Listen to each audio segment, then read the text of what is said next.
down by like a Dragonlance, Daedalus, SF, it is quite frightening. And even though you have this Razor as a carry, it's kind of what I would consider an underwhelming position 1.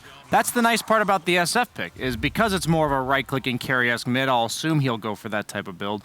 You can take a little bit of that carry late-game pressure off of your 1 position. Yeah, well, we saw the strong stuff here before from Viking. And then on the side of Ghost Frogs, I mean, a lot of it sort of fits together quite nicely when you look at their lineup right there. It makes sense. You know, they've got the setup, the starter, follow-up from the Mirana or the AA. And when it comes to just getting in the punches, it's a lot of physical damage from Ghost Frogs. Yeah, I think a lot of the responsibility of team fights actually falls on Aramis this game because they have such a combo-based lineup on Ghost Frogs. Slardar into a Boundless Strike, into an Arrow, into the AA Blast. Everything feeds off of another spell, so if he can be disruptive, that's the idea of this Clockwork pick. Get into the fray, draw some attention to yourself, cog some people away. If he breaks their initial combo, I see no problem with Viking GG being able to win every single engagement. So we'll see if it ends up going that way. We're going to see here to start things off. They are prepared as Viking, their old teammate. They know where Toby's going to play. They're going to be able to run him down. Have they got enough damage? They don't. No salve. He'll have to go base, I assume. Looks like for now, yeah, okay, he is. Yeah. That's pretty costly nowadays. Last patch, that wasn't that bad, but now that you only get 1 teleport scroll to start, and it is 100 gold, it's just not something you want to spend money on, so... all things considered, it might be best for him to die sometime in the first 5 minutes so he gets another one of those. Is he going to come out to a different lane then? Nah. Oh. I think he's not heading straight back top. Is he walking top? Okay, he just casually walked out a little bit and then decided to TP, so maybe we're still umming and ahhing what side lane setup they wanted. Yeah, every Viking GG series I've seen personally has been a lot of lane swaps. There's been a lot of musical lanes from Vikings half of things, yes. Yeah, looks like they highly prioritized this. So they wanted to really dodge the Omni Knight versus Monkey King, which makes sense. That's traditionally a really bad matchup for Omni Knight. Sure. And he was probably discussing with his team on the Slardar whether or not they wanted to mirror. Yeah. And Crystallis is probably thinking, I'm underneath my tower, it's good for now. They might end up swapping in the future, but because he TP'd top on Toby, they're glued in for now. Oh, there we have it, yeah. I mean, this is what we wanted for the memes, though, of course, when it's Toby versus Kezu. You know, the real chance to duke it out here between the two offlaners. Yeah, Slardar loves this. Once he gets level 2, the bash. Pretty much get every single CS with the double damage. Pretty insane buff to the hero. Oh, Kezu? You're gonna get chased down now because he's obligated to walk to that creep wave there. Sure, I mean... Bonk. This feels so bad against Slardar. Yeah, he's you just get beaten away from your creep wave. Yeah, now there's a what'd you do? Radiant creep wave coming into his tier 1, so he might even have to TP on Kezu just to get there. Yeah, but how do you TP under the nose of a Slardar? Well, you're gonna have to do it underneath the tower. That's a lot of mana that he had to use on Kezu. Like, Omni Knight does not have a lot of mana to spare early game. And it's also that 100 gold that we are so concerned about Slardar using originally. I'd say so far this is going great top lane for Ghost Frogs. Yeah, and then down bottom at the moment, we've got Crystallis, 8 CS against this Razor lane. I mean, this lane, you should expect, right, Viking to be able to shut down the Monkey King, right? Even farm is not good enough. You have this Razor for a reason, and that's to smash him early in the lane. Yeah, that's what I'm a bit concerned about. I don't think Razor's an amazing lane dominator level 1 and 2. It's really the level 2 static link that makes a big deal. Okay. We'll see them make an attempt onto Crystallis with a cookie combo. They'll bring him low. Has he got the movement speed to get away from this? I think he might. He's out. He did go first item boots. Really smart against the Razor, but how long is he going to get chased for? They both have boots. He's 5 movement speed faster on Aramis. Oh, batch yourself up in a second, but it's just fast enough. As you said, with the early boots in this lane, it will save Crystallis. Get him out there. He's going to have to spend quite a bit of time walking all the way back to base and returning to the lane. J4, of course, will pick up some XP whilst he's away. Out of all the carries in the game, I really don't mind Monkey King having a bad start, especially with the lineup they have. TA, You want her to have her own little world, nobody messing with her. So Clockwork's going to start doing that, it looks like. But up until this point, she's had complete free reign, top of the CS by a large margin. And then also Slardar. We saw him having a really good start. Monkey King's going to have time to recover. TA will make space much earlier on in this game. I didn't like TA last patch. Mid lane didn't have nearly as much time to farm. But with all the way the bottles and runes are working now, most mid laners farm for the first 8 to 10 minutes. SF's probably not going to rotate early either. I'm just imagining a game where Monkey King will have a lot of space come 8 to 15 minutes to pick up where for all the early game inefficiency he's had to deal with because of this Razor. He's still doing decent too. He's got 15 CS, better than the Omni Knight. Yeah, no, Kezi definitely having the toughest time right now with the setups. We'll manage to get the pull off here. Dude, nothing against Mason, dude. That line is getting annoying. Dude, I love it already. I'm honestly something at the start when the packs came out, it's kind of like, this is you know, it's a bit of money. But I'm hearing some of these lines, seeing some of these sprays are like, I got to get the Mason, I got to get the Arteezy. The Arteezy spray. The Arteezy spray is top tier. The Mason line is top tier. There's a few of them, and you know, happy to see that the pros, of course, already having a bit of fun with them. Dodge there. But yeah, the Simply 2 based is very nice. I wonder whose idea that was on the team. Oh, I'm sure Mason, he's the brains behind it all, I'm sure. He said, put me in. Bottom lane, Shad. These dodges have been pretty on point. I mean, Shad's got to live. He's into the trees, pops the salve. And won't quite be able to finish him off there. And the Boots win late's not going too badly for Crystallis, though. No, I think he could definitely be having a tougher time with the setup that he was given. Thing is, I think Clock now feels obligated to protect his SF now that TA is level 6. Yeah. Traps plus any roaming Mirana will be enough to kill him. So because Clockwork's kind of glued to the middle area, that means Monkey King's not under any kill threat. Yes, it's annoying. He's going to get linked. He's not going to have all the free farm he wants. But we saw what happened earlier, getting chased to base. I don't think that's going to happen anymore. Oh, Stacks coming out as well. Very nice. MTD will be happy with that. Rune is bottom, unlucky for the TA. Illusion, not actually kind of a big deal against TA. It lets you get rid of that trap. Sure. Did use it straight away, but... Well, never mind. It gives them some new bottle charges. But I know what you mean, yeah. Sometimes against these certain mids that are going to set up on you like that, it can be nice to hold. Obviously, instantly popping it. It's going to speed up the farm a bit, split it up, push the lane out. A passive start. I mean, 6 minutes in, nobody yet to die. A 1k lead for Ghost Frogs. They're the ones reveling in this opener. And, you know, dare I say, you know, with their lineup, and say, especially the fact that there was that Razor matchup, and it hasn't gone too bad for the melee core that was playing against it, Ghost Frogs probably going to be quite happy with this first 6 minutes.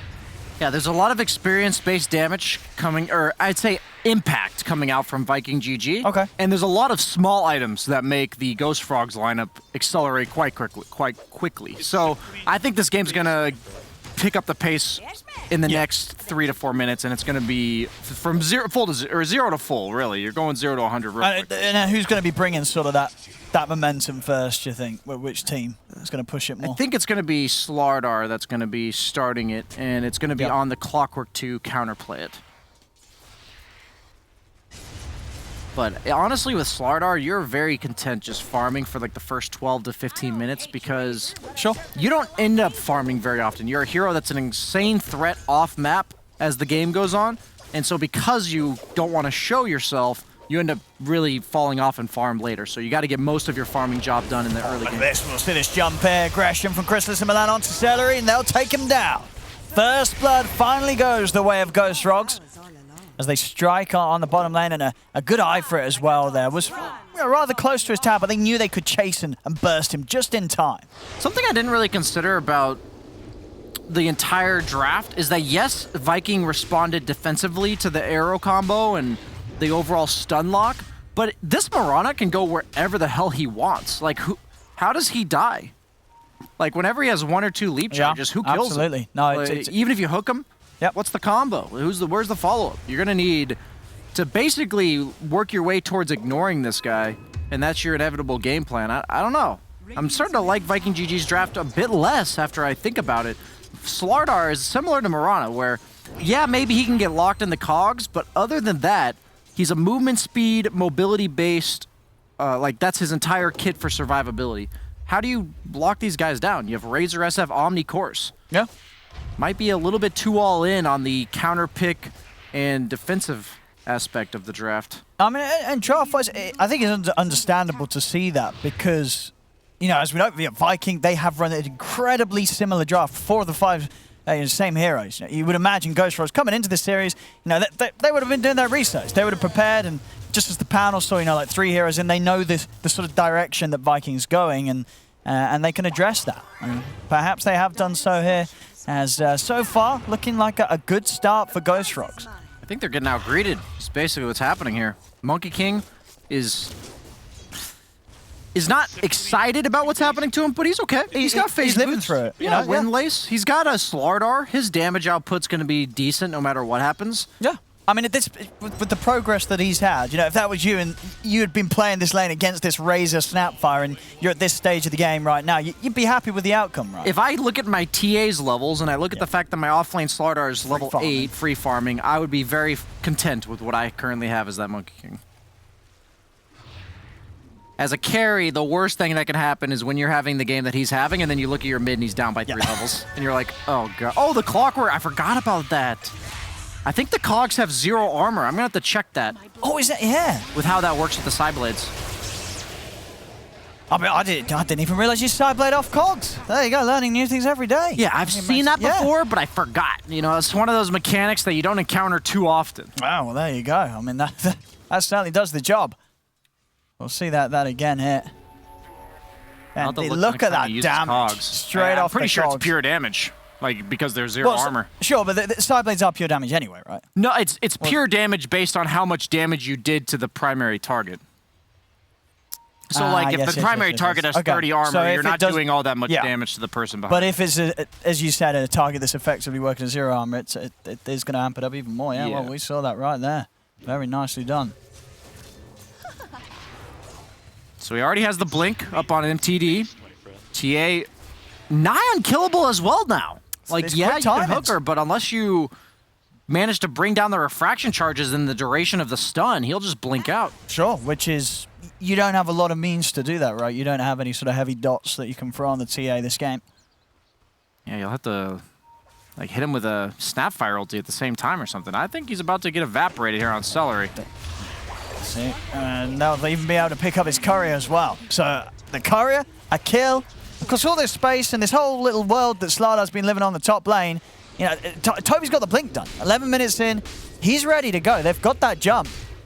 This is, yes, so far, incredibly smooth sailing for Ghost Frogs. As double blink. They got a 4K lead here, 11 minutes in, as Viking just yet to really do anything. Aramis, he's looking pretty dead. Who needs setup when you just see him coming up the hill through a ward? The whole map is theirs right now. Look at the way Viking GG has to play. They're underneath towers. They're stuck in their triangle right now. Okay, you see this Mirana. He's just yoinking your bounty rune and he's out. Leaping away. Doesn't even need to use all the leaps. Still got a spare charge. And he's got an Ocean Heart, so he's like, just bathe me, water. Bathe me. Ocean Heart does feel rather nice when you're sort of roaming here. So much. I mean, it was already kind of tasty, but what's it now? Like 10 HP and 5 mana? Yep, 10 and 5. Yeah, when it came out, I think it was like 2 and 4 or 3 and 6, something like that. It was a lot lower. It's a very nice one to have for these heroes that are making their way up and down the map consistently, like Mirana. Yeah, now I'm really... It's like you see the bigger picture of how both drafts are playing out. I don't think you try to outgreed a TA, man. It's like they went for this outgreed play where they don't have all that much playmaking potential on Viking.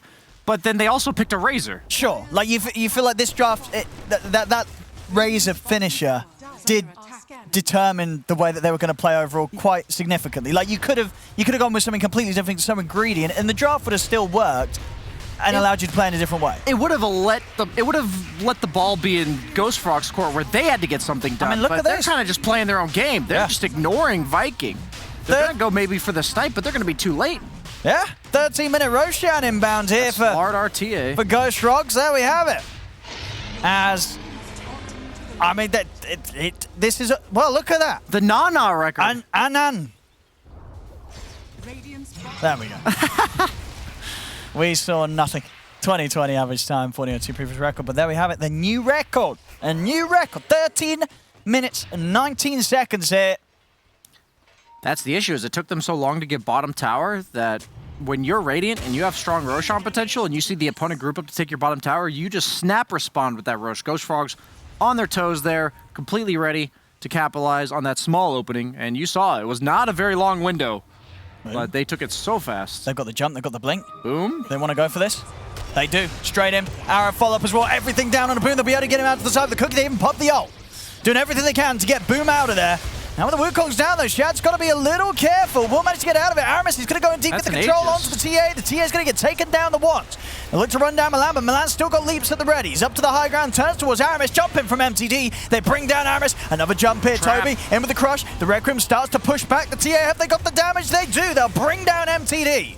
As Viking finally able to get themselves their first kill on the board. They'll get another here as well. As J4 cannot run, Milan jumps back in to get the kill, but he'll give up his life for it. As Boom, he'll be the man getting the cleanup here as he picks up a triple kill. Okay, Ghost Frogs, if I was your coach right now and I was allowed to talk to you, I would say, guys, this is the only thing their lineup can do. They have Omni SF. They have no playmaking potential. They can only counterplay you. Don't go this deep. Don't overcommit. Don't play into Viking GG's hands. You have a 4K net worth advantage. TA has complete free reign of the map. Yeah. Monkey King can kind of like play on his own, maybe show up to some skirmishes. You have such good single target. You have the Slardar, TA, AA, all of it's meant to blow up one guy.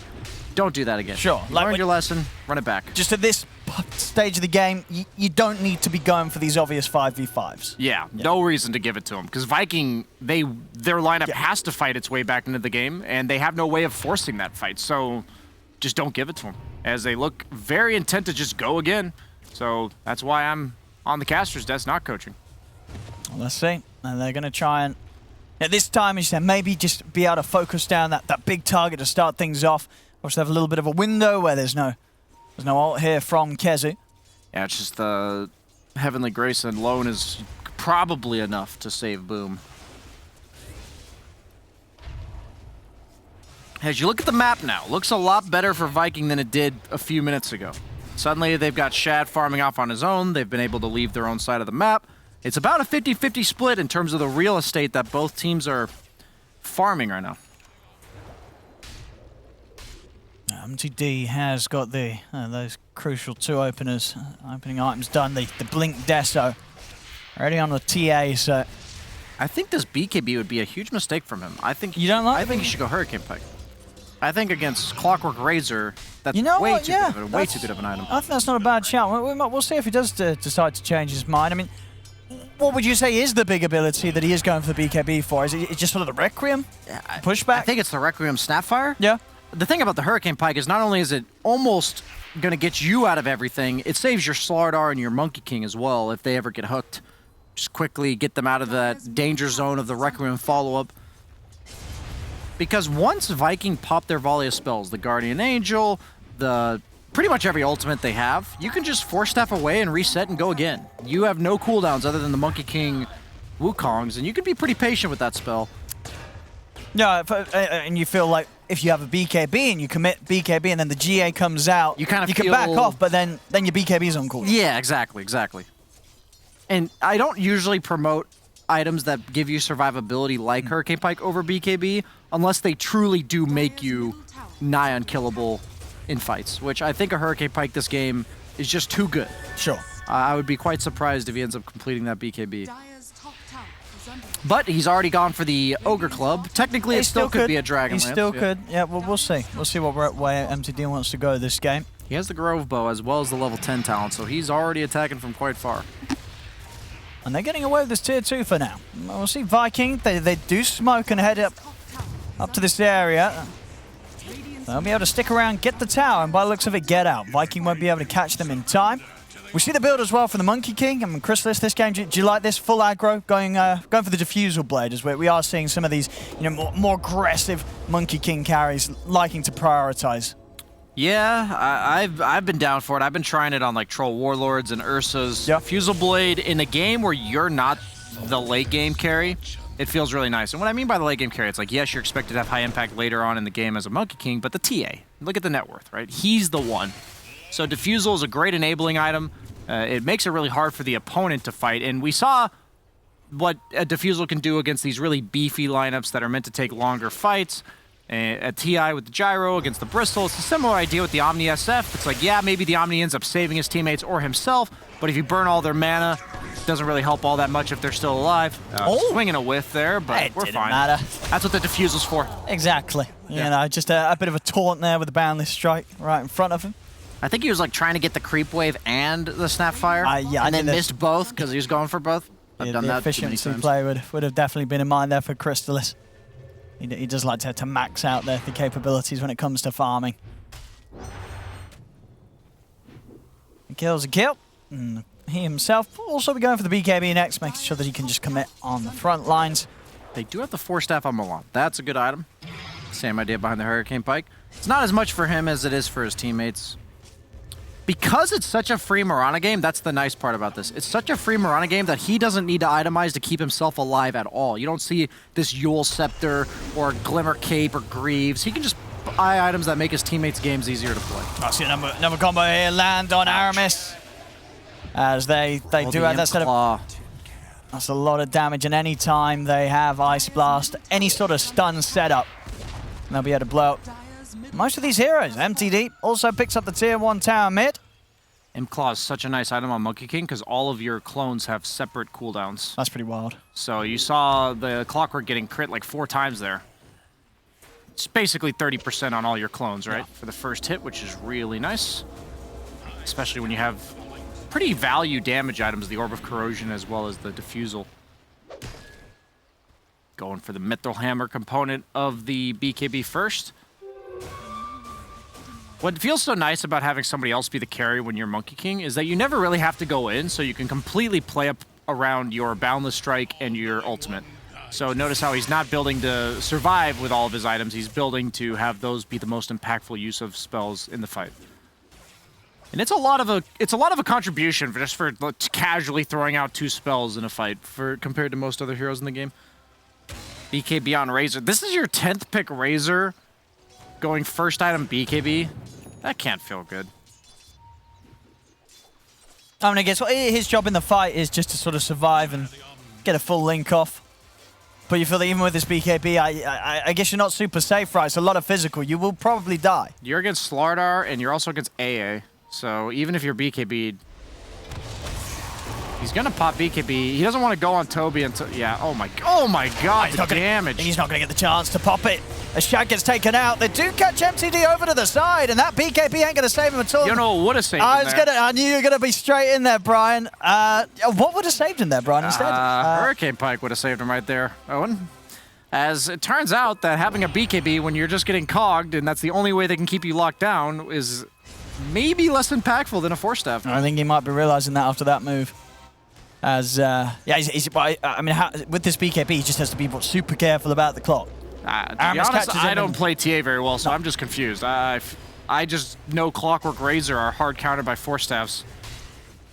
You're breaking the link, which is pretty much Razor's entire impact in a fight.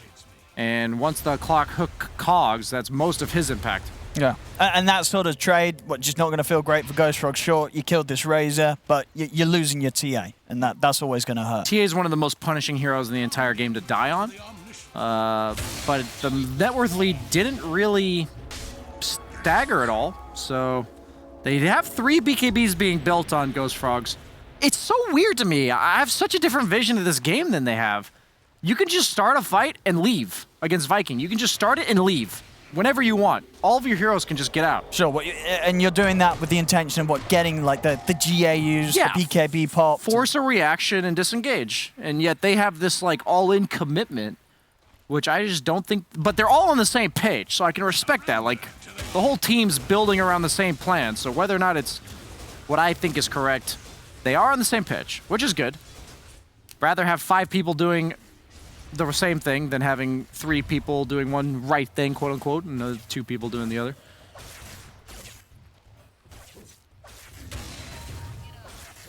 It might cost them, though, I'll be honest. If they start losing fights, I think it's these 3 BKBs. Sure. Because they're, you know, the numbers, it's 9-4, they're 7K ahead. You know, that's a sizable lead in net worth, especially in a game that's this sort of passive and slow in terms of kills. But you feel like they're not playing or being able to utilize this lead in the way that you maybe expect a team that was this far ahead. You all bought BKBs? This SF has Manta Butterfly. If you lose one fight, you might just lose. That's kind of the problem with this build. It's kind of all in.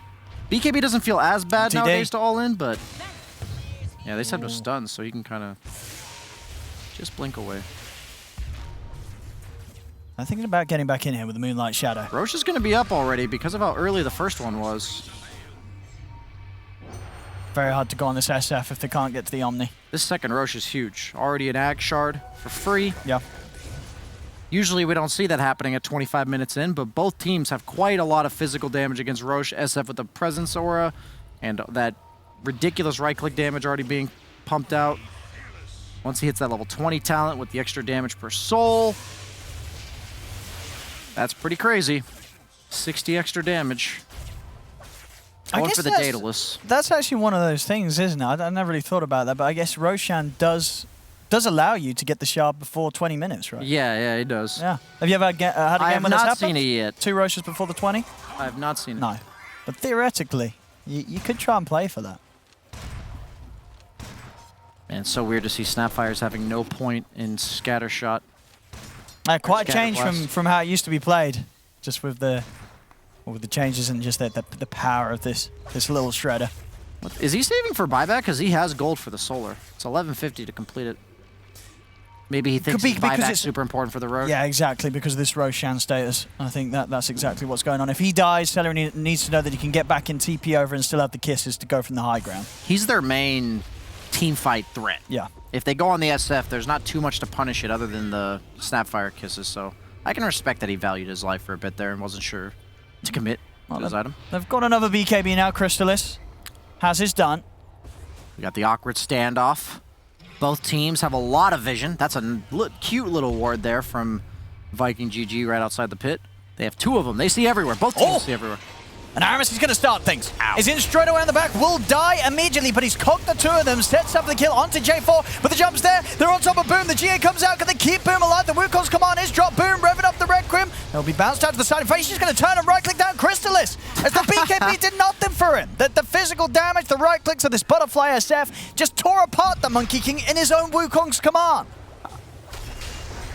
I don't think they understand how Omni SF works, I'll be honest with you. You have 3 BKBs, he's just gonna click you, man. They buffed, what happened, the reason why we're seeing a lot more of the right-click SF, for people who didn't read all the patch notes, is that they buffed his base attack time from 1.7 to 1.6. So he's just the exact same hero, but he's attacking approximately 10% faster. That's a big percentage. I mean, when you're right-clicking that much from high range, it adds up. Oh, gets a little unlucky with the Manta split there. They're really trying their best to push Viking away whilst Crystalis is down. Have a hook shot in though, Aramis. It's buying time, I think. Will be able to force themselves away from the cogs. But see this commitment from MTT. He's on the hill, but he's on the cliff. They have no force staff. He's got a TP over. We'll have the tier 1 tower to TP in towards, but it is going to get the space there for Viking to finish the Roche, get the Aegis. Shard going to be going the way of the Snapfire. He's going to give it to the Omni Knight. Boink. Is that the best one they've got? He's probably never going in, so it's probably the Clockwork for vision. I think Razor's is kind of underwhelming this game. SF's is decent, but it's just magic resistance, which they don't have too much of. It's only, what, 14%? That's a bit of an underwhelming It's probably Clockwork. I'd say Clockwork's like a B tier Ag Shard at best, but this game he's probably got the best one. Okay. Oh, J4. Oh, no. Yeah, dude. Oh, no, oh, no, oh, no. I'll call it from my biased opinion of how I see it. These BKBs are game losing. You hate the BKBs? 100% game losing. I mean, they are looking underwhelming. We've seen both situations. The BKBs for Crystalis and MTD, they have just done nothing. They haven't allowed them to do anything that they wouldn't have been able to do without them. There are games where you buy BKB because when the opponent pops their spells, you need to survive the spells and turn it. With this game, you just disengage the spells. It's a big difference. It's a small difference with the big impact is probably a better way to describe it. They're actually going to give the Ag Shard to SF, so They value that 14% magic resistance aura. Oh, who's taking it? Okay, It's got the clock in it. It's gone to the clock. Yeah, I thought it would be clock. Yeah, Okay. yeah. You're also gonna like triple his net worth here. Let's see. Does it go up? I've actually never monitored this. It must do. Yeah, it Yeah, does. it does. Nice. Yeah. Clockwork's almost up with There we Kezu. go. Kezu doesn't know how to farm. GG. Damn. No, Omni Knight, you become a third support. He knows this when Nice. he signed up for this role. Yeah, he's just got a backup Boom. As Boom, of course, still in a very good place to carry this game. 18k net worth on the SF. And well on his way towards that Daedalus. We saw as well the AC is done. Just all these things coming together that... Yeah, I like the AC. Yeah, it is just going to make these BKBs look even more helpless. You are not going to carry this game on Shad, so buy an item that's not bad for you. AC, completely reasonable item on Razor. Usually you go with like third, fourth item after you've built a bit for yourself like an SNY, but it's the item that buffs up his SF. And against the, like, tilting the armor balance between the two teams by 10, you give your team 5, the opponent team loses That's 5. huge. Pretty big deal in this game. Now, what do you do about this? You absolutely do nothing. That's the problem. They could force all 5 heroes back, and maybe Viking will be content with that. They don't have the Daedalus done just yet. Because you don't have a Satanic and you're also against AEA, you don't necessarily feel Oh, Aramis. completely comfortable sieging. Yeah, he's in. What's That he doing? jetpack. Yeah? Look at that. What a great line. The watch out, watch out, watch out. You can get it today. That is an incredible line. Aramis. Oh, he's in. MTD. Put the BKB. Turns towards Aramis. Aramis. He's out. And he's away. And he's going to live. And MTD's got to run. If he crit there, he would have died. Ooh, that was close. Toby's gone in. But he's instantly going to take the BKB. Oh. Did protect get him away. from getting... No further control. Yeah, I guess the control. Yeah. The rocket flare was available. Rocket flare could. The thing that confuses me is that Dota tells you how much... Okay, no, I'll fight. They got the jump on Boom. Boom. He's gone the once. Chrysalis will get the Wukong's command down. Shadow as well, popping the BKB. Chrysalis has got to back away. He can't fight into this. Nice force staff. That's the Aegis gone. Dota tells you what kind of damage you're taking now. If you have Dota Plus, please subscribe, Gaben. Yeah. But it tells you what type of damage you're taking. I'm pretty sure Viking is dishing out 75%-ish physical. Yeah, That's we've why got to these be able to BKBs see are after the game, but confusing. you don't think there's a lot of magical going on at all. Yeah, it's just the supports, really. Omni Knight's pure damage. They're going in for this. The arrow, they got the ice blast with it. We'll be able to put low up Shad. They're over to Boom. Boom pots to Mansa, but they're in with the bashes. Hookshot comes from Aris, but they've brought him down. They'll take down Boom. Aris, he will TP out, but they strike back hard there, Ghost Frogs, and get themselves 2 big kills. Shad and Boom will get taken down. My only defense for my argument is they just got 2 crucial kills without popping a single BKB. That is my only argument. And the point is, like, to actually stop being a smartass, is that they are, as long as they can take the fights on their own terms for Ghost Frogs, the abilities have already been baited out, they catch the Razor slightly out of position, they are going to annihilate you. They have the Slardar Corrosive Haze, they have the Meld and Deso, you will evaporate. So it's just a matter of not giving Viking the synergy between their heroes, not letting the Heavenly Grace go off, the Combo Breaker, the Static Link full duration. Ghost Frogs will still walk over you. They have damage out the wazoo. They get their hands on you, and they've got the burst. They've got the physical burst. Going Nullifier on Mirana. That's ambitious, but if they get there for the Guardian Angel, that would be insanely strong. Or Aramis. He's in with a hook shot. BKB's pop, but they're in with the Static Link. MTD's trying to run, but the Static Link is killing him off. He's into the meld. He's got the refraction up. He's actually able to get the blink away. MTD. He lives. He's out and he's away. They'll take down Shad. Toby will fall for this. But MTD survives. Wow. That Yules from Milan was clutch. Didn't allow Aramis to get the cogs off. That would have pushed TA back into base without refraction on. Almost certainly would have gone down. Chrysalis. He's going to be all right. We'll be able to clean the wave out. And He's got to be careful with spider legs. If you pop spider legs and then jump to a tree, it immediately destroys the tree and stuns you. Does it still do that? I thought they didn't take that out. Oh, it's absolutely like the worst item on Monkey Camp. I'm surprised he has it. He likes to live on the edge. He likes the danger. Yeah, pop the spider legs. Do it. I mean, if we see that, I'm sure he won't. You know, it's actually really weird that he's holding on to it because he's not using them. Spider legs is an item that if I have it, it's because I want to be spamming that active. Maybe he's... okay, I actually... Take me out. Nice. No, take me out. Or hear me out. He's doing it 100% for cogs. If he ever gets hooked, he wants to spider legs out of the cogs. Nice Never turn mind. here. Makes Aramis sense here. tries to get in. Kisses are coming out. Oh, one more hit. It's not even needed. J4, he's going to dodge the damage over time. So they get the trade. I got to make sure I PayPal Kizu after this game. Because I coached Arkosh to victory last night, I am getting part of their proceeds. Yeah. Nice. And Kezu's certainly a fan. Thank you, Kezu. I'll remember this when I'm thinking about who I'm going to host with my next stream. As it'll look a lot better if you guys win, so maybe a bit of bias from your caster here. Oh, let's see. Satanic's going to be coming up next for Boom. The AA Blast is going to be crucial once that comes out, because before they can bring him down, but if they don't have the AA Blast after the Satanic, I believe he'll be able to stand his ground, because before the Slardar 25, it is another Dispel. So now, once he pops the Manta and the Heavenly Grace, they can get the amp on him, but that Satanic will remove it again. Slardar level 25 talent, probably one of the most influential level 25 talents in all of them. It's a pretty crazy one. Both smoked.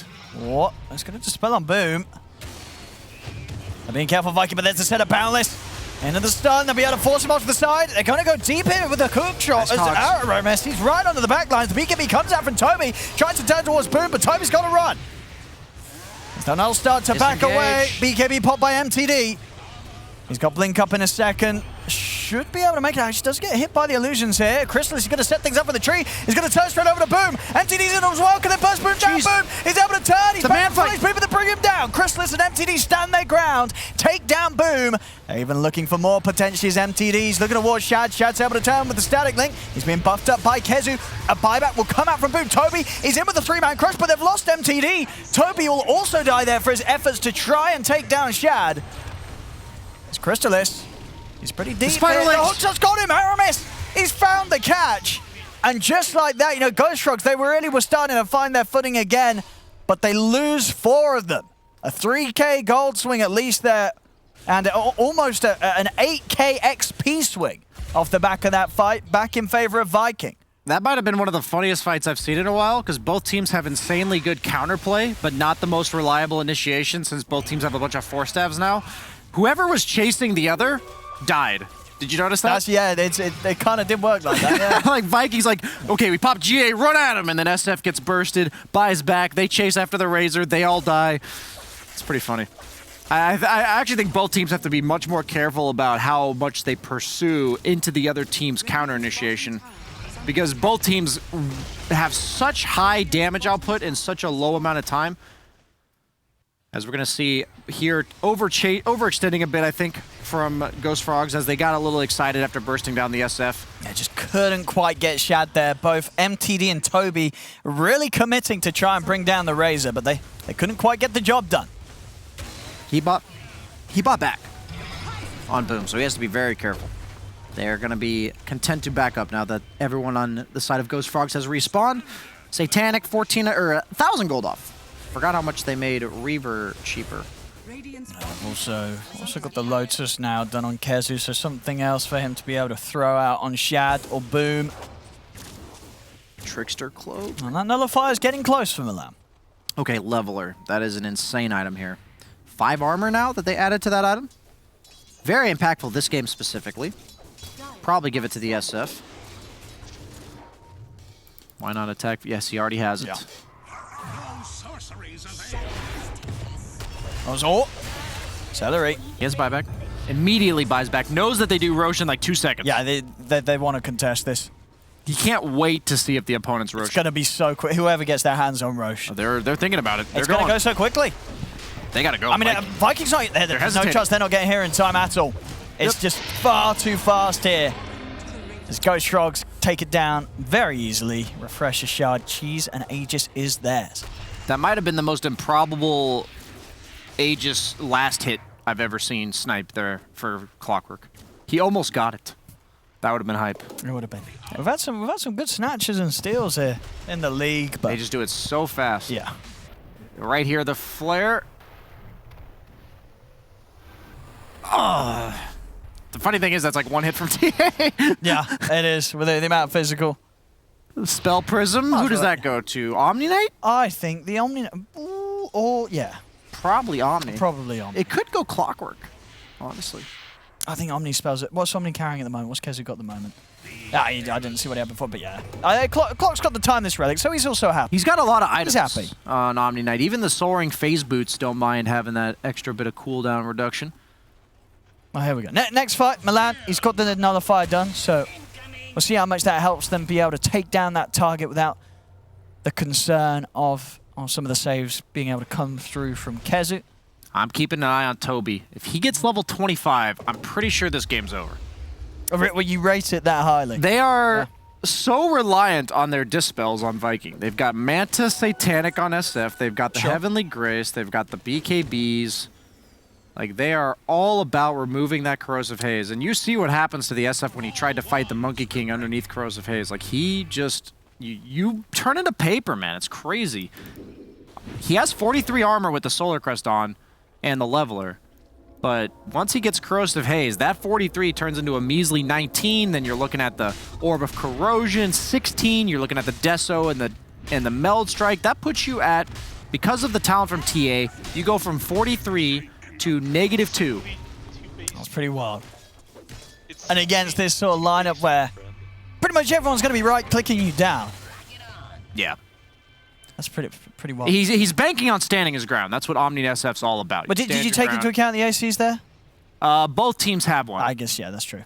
So let's just assume they cancel out. Yeah. Slardar did complete his. That level 25 talent from TA. It's pretty big. 8 refraction instances. Didn't that used to be 3? It did. Pretty sure that used to be 3. It was one of those ones that it had to be changed. Well, had to, you know, because the bash was just too good. Bash I think used to be 2 seconds as well. It did. Bash got nerfed to the refraction. That's crazy how much they've tried to balance that one out. Probably tipped it a little bit too far in favor of the refraction instances. 14. That's crazy. Very good this game as well. Yeah, a lot of just the kisses damage over everything else is very much instant spaced. Low amount of instances, high amount of damage per instance. Very good here. Smokes up from both teams. Oh, hook shot straight into the neutral. Who put that neutral camp there? Oh no! As Aramis, he is away with the jetpack. He'll be able to get out of there. They turn on towards Toby. Static Link going. Shad trying to chase down, but the Wukong's command is out. Nice. They'll split, wait out the ult. Yep, both teams got to be careful when the other team pops their team fight ultimate. And Chris is actually having to pop his BKB. He's a little concerned of any further follow-up. I think he knows if a fight occurs, he's going to have to pop that Refresher Shard for his ulti anyway. Sure. So that's why he puts his BKB and ultimate on the same cooldown. It's more of a, just in case. Last thing I want to do is die like an idiot here. I've been there, done that. Oh yeah, we all have.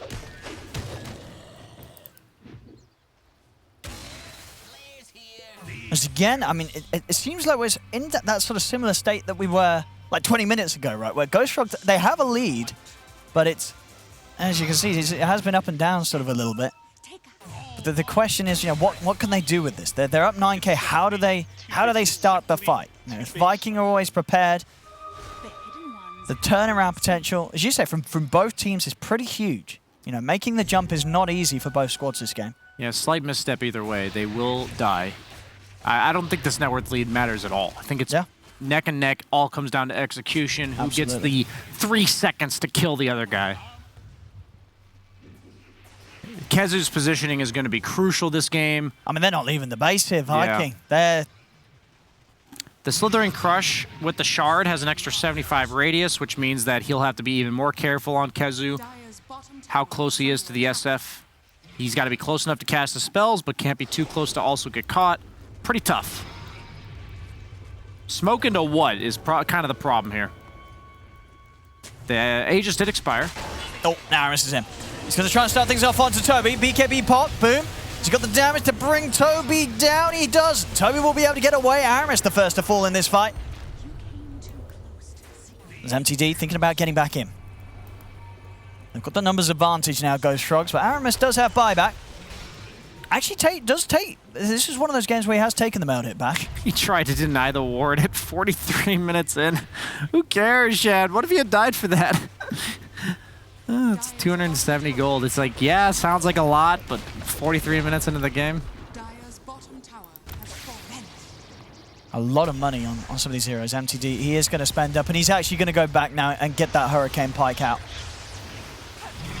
With the setup here, with the arrow. Malice into the Ice Blast as well. Boom's going to get low. He has got the backup of the Heavenly Grace. Had to wait for the comes out as well. Boom's got to be careful. He's going to tick out.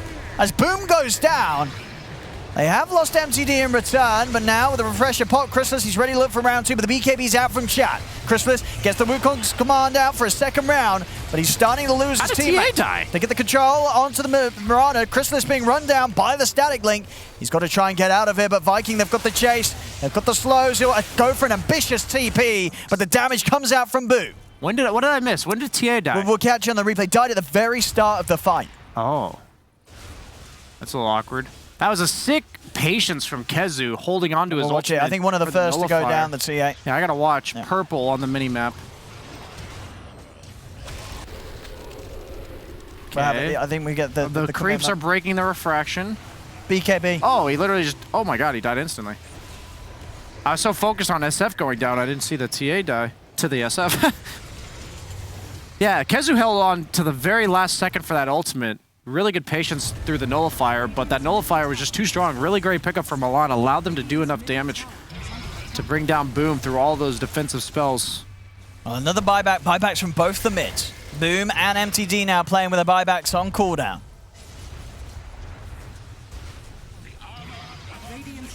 They've got a leveler on SF. This base is going to melt. He's also got the Presence Aura affects buildings talent. Oh, and he's also got the -4 Presence Armor talent at level 25.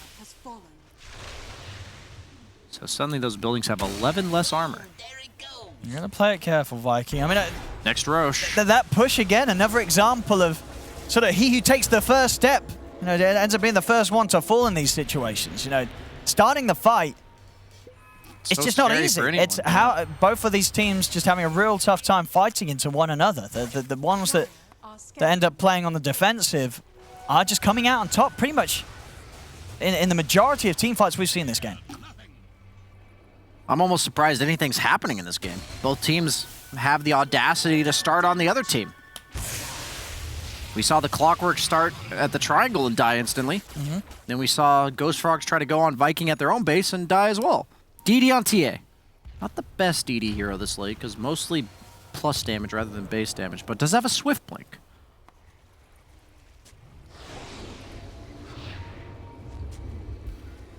They want to make use of this extra 200 damage on the TA. There we go. They can jump and take down Boom. The game could be over. Shad has buyback, so he's intentionally being the one in front here. Yeah, they can't allow Boom to get jumped. This is smart positioning by Viking. They're being patient on Ghost Frogs. They know this. They're aware they don't want that as their target. They want Omni Knight or the SF. Yeah. Roshan is up. Games going on here. What is this, the fourth Rosh this game? I believe so. It is indeed. Yeah, it's got both. Whoever wins this fight wins the game. I mean, both teams know they're so scared about making that first move. They both know exactly where each other are, too. Yeah. Process of elimination for Viking, I believe, and then obviously Ghost Frogs has ward vision. Neither wants to make the first move. Yeah, this is a bluff. It's... Bottom lane is an issue. A lot of creeps, no tier 3 tower. Sure, someone's going to have to deal with that. This is chicken... Is that called a chicken fight or whatever, where you... Like a game of chicken. Game of chicken, game of chicken. Game of chicken, a bit of a stalemate. Yeah, The whole lot of that. Rana TP's bottom. I don't know if Viking can really capitalize on that, though. Probably the best hero out of all Ghost Frogs to go. Shad, really pumping up the GPM, farming these traps. Oh, Shad's going to start to poke. But on the side, Aramis is going to be able to get out to the side, but they've caught the big one. They're on top of Kezu. Kezu gets forced to the side, but Kezu goes down. He has no buyback. Shad He's trying to get something going now, but without his Omni Knight, this is a bit risky. Aramis onto the side. They've caught Milan. Milan trying to sneak around, but he's out with the leap. That's two, that's three down now. Oh, jeez, yeah, jeez. Boom and Celery, we have to be careful. Buyback's coming out for the two, and then Boom buyback trying to stand his ground. He's caught in the Wukong's command. Nullifier slowing him down. They'll be able to cook him out to the side. Boom will live for now. Turns to try and fight back into the two of them. Empty coming in with the BKB. Boom. He's getting low. They'll bring him down. Boom to fall. Shab brought back for this as Ghost Frogs are on top of him. Triple kill for Crystalis. Wow. As that's got to be it. You said it was going to be all down to this fight, Brian. With 4 dead, it's over. GG, it's called. And Ghost Frogs will take game 1. Kezu slipped up just a little bit there with his positioning. That was a tough game on both sides. I think Ghost Frogs weren't quite patient enough with